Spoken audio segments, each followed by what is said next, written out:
السلام علیکم۔ اردو جہان میں آپ سب کو خوش آمدید۔ ویڈیو شروع کرنے سے پہلے آپ سب سے گزارش ہے کہ ہمارے چینل کو لائک، شیئر اور سبسکرائب کریں تاکہ آپ ہمارے ساتھ جڑے رہیں۔ تو ہماری آج کی کہانی ہے فارس کی شہزادی ہامون جادوگر اور عراق کا شہزادہ۔ صدیوں پہلے کی بات ہے، ملک فارس میں ایک عادل بادشاہ حکومت کیا کرتا تھا۔ بادشاہ کے ہاں کوئی اولاد نہ تھی۔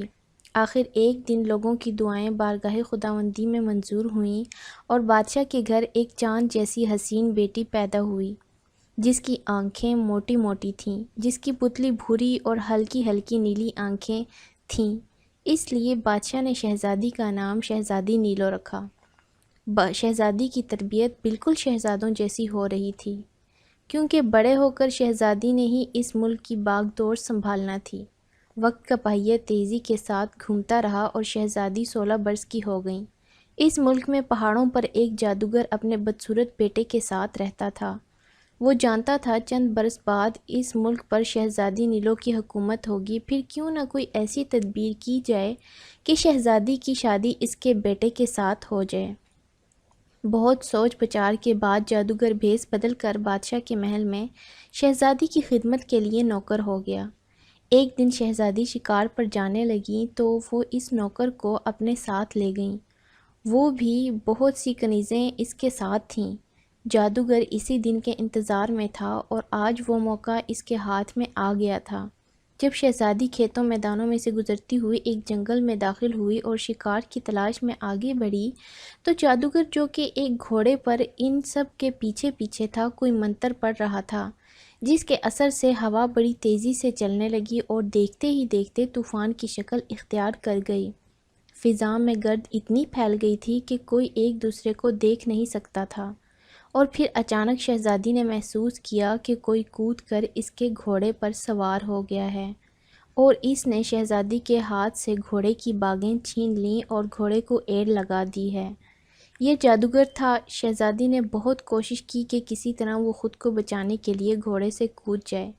اسے یہ تو معلوم ہو چکا تھا کہ یہ اس کا نوکر ہے جو اب اسے اغوا کر کے کہیں لے جانا چاہتا ہے، مگر ہزار کوشش کے باوجود اس جادوگر کو نہ تو گھوڑے سے نیچے گرا سکی اور نہ ہی گھوڑے سے خود کو نیچے اتار سکی۔ اور پھر جادوگر اسے پہاڑ پر اپنے قلعہ نما مکان میں لے گیا اور ایک کمرے میں لے جا کر بند کر دیا۔ ادھر طوفان تھمنے کے بعد شہزادی کی کنیزوں اور محافظوں نے شہزادی کو بہت ڈھونڈا، مگر جب انہیں شہزادی اور اس کی خادمہ نہ ملے تو وہ واپس لوٹ آئیں اور بادشاہ کو تمام صورتحال سے آگاہ کیا۔ بادشاہ نے ہزاروں سپاہی اس جنگل کی طرف دوڑا دیے تاکہ شہزادی کو تلاش کر سکیں۔ سپاہیوں نے اس جنگل کا چپا چپا چھان مارا، مگر شہزادی کا کچھ بھی پتہ نہ چلا۔ آخرکار تھک ہار کر وہ بھی نامراد لوٹ گئے۔ بادشاہ اور ملکہ کا اپنی بیٹی کی جدائی میں برا حال تھا۔ انہی دنوں عراق کا شہزادہ اپنے ساتھیوں کے ساتھ شکار پر نکلا۔ اس کے بائیں ہاتھ پر اس کا پیارا باز بیٹھا ہوا تھا۔ شہزادہ بڑے وقار کے ساتھ سب لوگوں سے آگے آگے تھا۔ سورج ڈھلنے لگا تھا اور سورج کی تمازت میں خاصی کمی کے ساتھ ٹھنڈی اور تیز ہوا چلنے لگی تھی۔ ہوا میں بھینی بھینی خوشبو رچی بسی ہوئی تھی۔ شہزادہ بڑا حیران تھا کہ یہ خوشبو کس طرف سے آ رہی ہے۔ ابھی وہ سوچ ہی رہا تھا کہ اسے ایک ہرن نظر آیا۔ شاید اس ہرن میں کستوری ہے، جس کی وجہ سے فضا معطر ہو رہی ہے، اور پھر اس نے اپنا گھوڑا اس ہرن کے پیچھے ڈال دیا، جو انہیں دیکھ کر چوکڑیاں بھننے لگا تھا۔ گو شہزادے کا گھوڑا برق رفتار تھا، مگر ہرن کو تو جیسے پر ہی لگ گئے ہوں۔ وہ اتنی تیزی سے دوڑنے لگا کہ شہزادے کا گھوڑا لمحہ بلمحہ دور ہونے لگا۔ یہ دیکھتے ہوئے شہزادے نے اپنے باز کو ہرن کے پیچھے چھوڑ دیا۔ وہ جانتا تھا باز ہرن پر حملہ کر کے اسے گرا لے گا، اتنے میں وہاں پہنچ کر ہرن کو پکڑ لے گا، اور پھر ہرن اچانک جھاڑیوں میں غائب ہو گیا۔ مگر شہزادے کو باز نظر آ رہا تھا، جو برابر اڑتے ہوئے آگے بڑھ رہا تھا، اور پھر اچانک شہزادے نے دیکھا کہ کسی طرف سے ایک تیر آیا اور اس کا باز گھائل ہو کر زمین پر آ رہا ہے۔ شہزادہ گھوڑا بھگاتا ہوا اس طرف گیا تو وہاں اسے ایک اور ہی منظر نظر آیا۔ ہرن تو غائب تھا، البتہ ایک نہایت حسین عورت جس کے پاس تیر کمان تھا ایک جگہ کھڑی تھی۔ اسے دیکھ کر شہزادے کو بہت غصہ آیا۔ اس نے دیکھا اس کا باز تڑپ تڑپ کر ٹھنڈا ہو گیا تھا۔ اس باز نے میرے شکار پر حملہ کرنا چاہا تھا، اس لیے میں نے اسے ہلاک کر دیا۔ یہ کہتے ہوئے وہ عورت جو نہایت خوبصورت تھی ایک سمت چل دی اور شہزادے کے دیکھتے ہی دیکھتے اس کی نظروں سے غائب ہو گئی۔ شہزادہ کچھ کہہ نہ سکا۔ اس عورت کی آنکھوں میں کیا بات تھی کہ شہزادہ سحر زدہ ہو کر رہ گیا۔ ایک خاص بات جو اس نے محسوس کی وہ یہ کہ اس عورت نے باتیں کرتے ہوئے ایک بار بھی آنکھ نہ جھپکی۔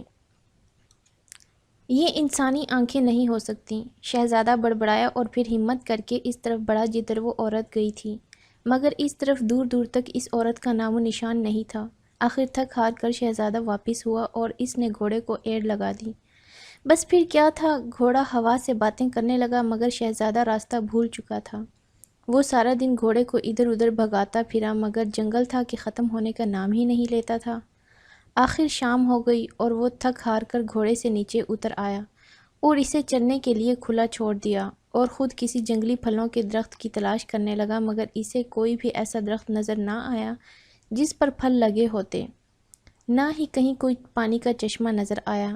آخر مجبور ہو کر وہ ایک درخت کے نیچے بھوکا پیاسا ہی لیٹ گیا۔ سارے دن کا تھکا ہارا ساری رات مزے سے سویا رہا۔ صبح جب آنکھ کھلی تو خاصا دن چڑھ چکا تھا۔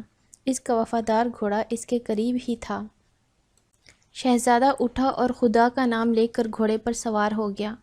گھوڑا بھی جیسے پہلے ہی سے واپسی کے لیے تیار تھا۔ اپنے مالک کے سوار ہوتے ہی بڑی تیزی سے دوڑ پڑا۔ اسے پتہ نہیں تھا کہ وہ ایک جادوگر تھا مگر اپنے جادو کی وجہ سے اس نے خود کو جوان عورت بنا رکھا تھا۔ ہرن کے روپ میں بھی وہی تھا اور اب وہ ایک ناگن کا روپ دھارے شہزادے کا پیچھا کر رہا تھا۔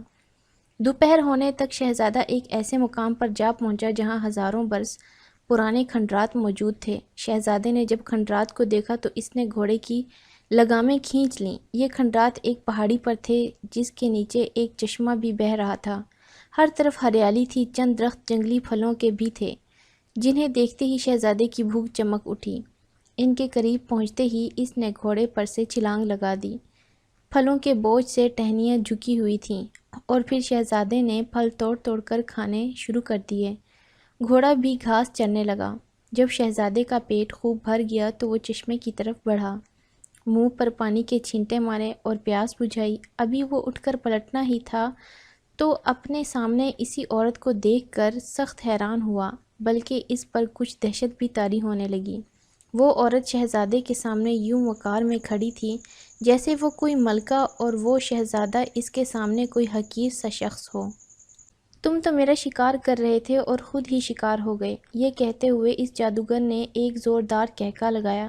اس کی آواز ان کھنڈرات میں بھی گونجی اور چمگادڑیں خوف کے مارے اڑنے لگیں جنہوں نے ان کھنڈرات میں ڈیرے جمائے ہوئے تھے، اور پھر ایک دم خوفناک سناٹا چھا گیا۔ شہزادہ جو چند لمحے پہلے اس عورت کو دیکھ کر گھبرا گیا تھا، اس نے اپنے حواس درست کر لیے تھے اور اپنے اندر سے خوف کو بھگا دیا تھا اور اس نے ہر قسم کا مقابلہ کرنے کے لیے خود کو تیار کر لیا تھا۔ اس نے جادوگر کی بات کی ذرا بھی پرواہ نہ کی اور بولا، تم مجھ سے کیا چاہتی ہو؟ تم میرے پیچھے چلے آؤ، یہ بات بھی تمہیں معلوم ہو جائے گی۔ پہلے تو شہزادے نے سوچا تلوار میان میں سے نکال کر اس نابغار کی گردن اڑا دی جائے، مگر پھر کچھ سوچ کر وہ خاموشی کے ساتھ اس کے پیچھے چل دیا۔ جادوگر شہزادے کو لے کر ان کھنڈرات میں داخل ہوا اور پھر ایک جگہ جا کر رک گیا اور اس نے کوئی منتر پڑھا جس کے ساتھ ہی فرش کی ایک سنگ مرمر کی سل خود بخود کھسک گئی اور جادوگر زینہ اترنے لگا۔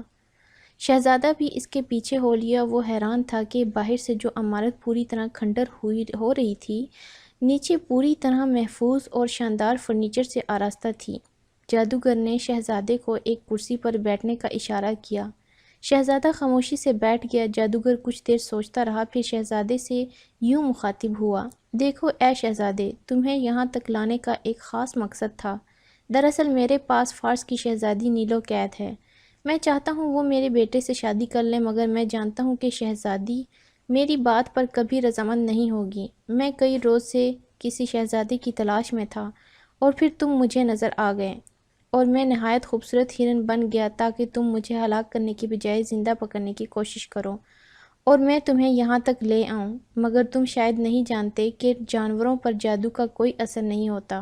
اور پھر تمہارا باز میرے تعاقب میں لگ گیا۔ مجھے خطرہ پیدا ہوا کہ اگر وہ مجھ پر جھپٹ پڑا تو کہیں میری آنکھیں ہی نہ نوچ لے۔ اس لیے میں اپنے اصلی روپ میں آ گیا اور تیر سے اسے ہلاک کر دیا۔ اور پھر تم میرے پاس آئے۔ تم نہایت غصے میں تھے، اس لیے مجبوراً مجھے تمہیں سحر زدہ کرنا پڑا تاکہ تم مجھے کوئی نقصان نہ پہنچاؤ۔ اور پھر میں تمہاری نظروں سے غائب ہو گیا۔ وہ رات تم نے سو کر گزاری۔ دوسرے دن جب تم چلے تو تمہارا رخ اسی طرف تھا جدھر میں تمہیں لے جانا چاہتا تھا، اور پھر میں ایک ناگن کے روپ میں تمہارا پیچھا کرتا یہاں سے آیا۔ اب میں تمہیں اس شہزادی کے پاس لے کر چلتا ہوں۔ میں تمہارا اپنے بیٹے کے طور پر تعارف کرواؤں گا، مگر یاد رہے تم کوئی بات نہیں کرو گے۔ اس کے بعد تم آزاد رہو گے اور اپنے ملک چلے جانا۔ یہ کہتے ہوئے جادوگر اٹھا اور کئی کمروں سے گزر کر وہ شہزادے کو ایک زندان میں لے گیا، جہاں روشن دان کی روشنی میں سے شہزادے کی نظر اس شہزادی پر پڑی تو اس کا دل بھر آیا۔ اتنی حسین شہزادی کو جادوگر اپنے کسی بدصورت بیٹے سے بیاہ دے گا، یہ سراسر ظلم ہے۔ شہزادی نیلو کی نظر جب شہزادے پر پڑی تو اس نے اس کے لباس سے پہچان لیا کہ یہ کوئی شہزادہ ہے، اور جب جادوگر نے شہزادے کا تعارف اپنے بیٹے کے طور پر کرایا تو شہزادی کو یقین نہ آیا، مگر وہ شہزادے کو دیکھ کر خوش بہت ہوئی۔ اور پھر جادوگر شہزادے کو لے کر وہاں سے لوٹ آیا اور اسے اس کمرے میں بٹھایا اور بولا، اے شہزادے، تمہارا کام ختم، اب تم یہاں سے چلے جاؤ، اور ہاں، پلٹ کر نہ آنا۔ ہو سکتا ہے تمہارے دل میں شہزادی کے لیے رحم پیدا ہو گیا ہو، مگر یاد رکھنا اگر تم نے واپس آ کر شہزادی کو چھڑانے کی کوشش کی تو سوائے تباہی کے تمہارے کچھ حاصل نہیں ہوگا۔ یہ میں تم سے اس لیے کہہ رہا ہوں کہ تم میری قوت سے واقف نہیں ہو۔ میرا نام جبار جادوگر ہے، اگر چاہتا تو تمہیں بھی ہلاک کر سکتا تھا، یا کوئی جانور بنا کر در در کی ٹھوکریں کھانے پر مجبور کرتا، مگر تم میرے کام آئے ہو، اس لیے تم یہاں سے صحیح سلامت جا رہے ہو۔ شہزادہ خاموشی کے ساتھ کھنڈر سے باہر نکل آیا اور اس کے جاتے ہی جادوگر شہزادی کے پاس گیا اور بولا، کہو لڑکی، تمہیں میرا بیٹا پسند آیا؟ میں اس کے ساتھ تمہاری شادی کرنا چاہتا ہوں۔ شہزادی نے کوئی جواب نہیں دیا۔ جادوگر نے اس کی خاموشی کو رضامندی سمجھا اور بولا، شادی تو تمہاری ہو جائے گی، مگر میرے بیٹے کی پیدائش پر نجومیوں نے بتایا تھا کہ جب میرے بیٹے کی شادی ہوگی تو دلہن کی اس پر نظر پڑتے ہی میرا بیٹا نہایت بدصورت ہو جائے گا۔ اس لیے میں اس کے جوان ہونے پر جب اس کی شادی کروں تو شادی کے وقت اس لڑکی کی آنکھوں پر پٹی بندھی ہونی چاہیے، اور شادی کے بعد وہ لڑکی تمہارے بیٹے کو 40 دن تک نہ دیکھے۔ تم نے میرے بیٹے کو دیکھ لیا ہے، اب تم دونوں ایک اندھیرے کمرے میں رہو گے، کہو منظور؟ شہزادی اب بھی خاموش رہی اور جادوگر وہاں سے خوشی خوشی چلا گیا۔ شہزادہ اس کھنڈر سے باہر نکل تو آیا، مگر اس نے طے کر لیا تھا کہ خواہ اس کو اپنی جان ہی کی بازی کیوں نہ لگانی پڑے، وہ شہزادی کو آزاد کرائے گا۔ اس نے شہزادی کے کمرے میں روشن دان تو دیکھ لیا تھا اور کھنڈر کے باہر سے اندازہ بھی کر لیا تھا کہ وہ کمرہ کدھر ہے، اور پھر وہ ایک لمبا چکر کاٹ کر اس روشن دان تک جا پہنچا۔ اس نے دیکھا شہزادی نیلو اپنا سر گھٹنوں میں دے کر کسی سوچ میں گم ہے۔ جادوگر وہاں سے جا چکا تھا اور پھر اس نے ایک کنکر اٹھا کر اس کمرے میں پھینکا۔ شہزادی نے گھبرا کر اس طرف دیکھا تو وہاں شہزادے کو پایا۔ شہزادے نے اسے خاموش رہنے کا اشارہ کیا۔ روشن دان سے نیچے فرش اتنا نیچے تھا کہ بغیر رسی کے شہزادی کو اوپر کھینچا نہیں جا سکتا۔ پہلے تو شہزادے نے روشن دان کی سلاخیں ایک بڑے پتھر کی مدد سے اکھیڑ دیں، اور پھر اس نے اپنی پگڑی اتار دی اور اس کا ایک سرا نیچے پھینک دیا اور شہزادی کو اس کے سہارے اوپر آنے کو کہا، اور پھر اس نے اس پگڑی کے سہارے شہزادی کو اوپر کھینچ لیا۔ مگر ابھی وہ سنبھلا ہی تھا کہ پیچھے سے ایک زبردست پھنکار سنائی دی۔ شہزادے نے پلٹ کر دیکھا تو وہاں ایک بہت بڑی ناگن اپنا پھن اٹھائے کھڑی تھی، جسے دیکھ کر شہزادی خوف زدہ ہو گئی، مگر شہزادہ ذرا بھی نہ گھبرایا۔ وہ سمجھ گیا کہ ناگن کے روپ میں جادوگر ہے۔ اس نے نہایت پھرتی سے تلوار نکالی۔ وہ جانتا تھا کہ اگر اس نے اس ناگن کی آنکھوں میں آنکھیں ڈال کر مقابلہ کرنے کی کوشش کی تو وہ پھر اس کے جادو کے اثر میں آ جائے گا، اس لیے اس نے خود کو اس کی نظروں سے بچائے رکھا اور بڑھ کر آگے وار کرنے لگا، مگر جادوگر بوڑھا ہونے کے باوجود نہایت پھرتی سے جھکاؤ دے کر خود کو بچا لیتا اور اچھل کر اسے ڈنگ مارنے کی کوشش کرتی۔ مگر شہزادہ کامیاب رہا۔ اس کا ایک ہاتھ ایسا پڑا کہ ناگن کا سر تن سے جدا ہو گیا، اور پھر ان لوگوں نے دیکھا جادوگر اپنے اصلی روپ میں پڑا تڑپ رہا ہے اور مر گیا۔ اب وہ دونوں جلدی سے وہاں سے چلے تاکہ گھوڑے پر سوار ہو کر وہاں سے بھاگ جائیں، مگر ابھی وہ چند قدم ہی آگے بڑھے ہوں گے کہ ان دونوں نے اپنے سامنے ایک دیونما شخص کو دیکھا جو ایک آنکھ سے کانا تھا اور اس کا چہرہ نہایت خوفناک نظر آتا تھا۔ یہ جادوگر کا بیٹا تھا، مگر شہزادہ ذرا بھی خوفزدہ نہ ہوا اور اس نے جادوگر کے بیٹے کا ڈٹ کر مقابلہ کیا اور تھوڑی ہی دیر میں اس دیو کو ہلاک کر دیا۔ اور پھر شہزادے نے شہزادی کو اپنے پیچھے گھوڑے پر سوار کر لیا اور ملک فارس کی طرف چل دیا۔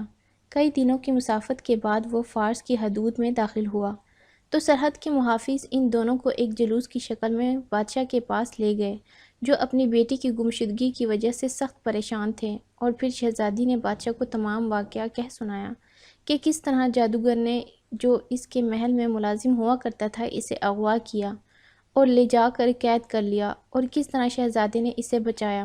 بادشاہ نے شہزادے کا شکریہ ادا کیا اور اسے کئی روز اپنے پاس مہمان رکھا، اور پھر ایک دن شہزادہ وہاں سے رخصت ہو کر اپنے وطن چلا گیا۔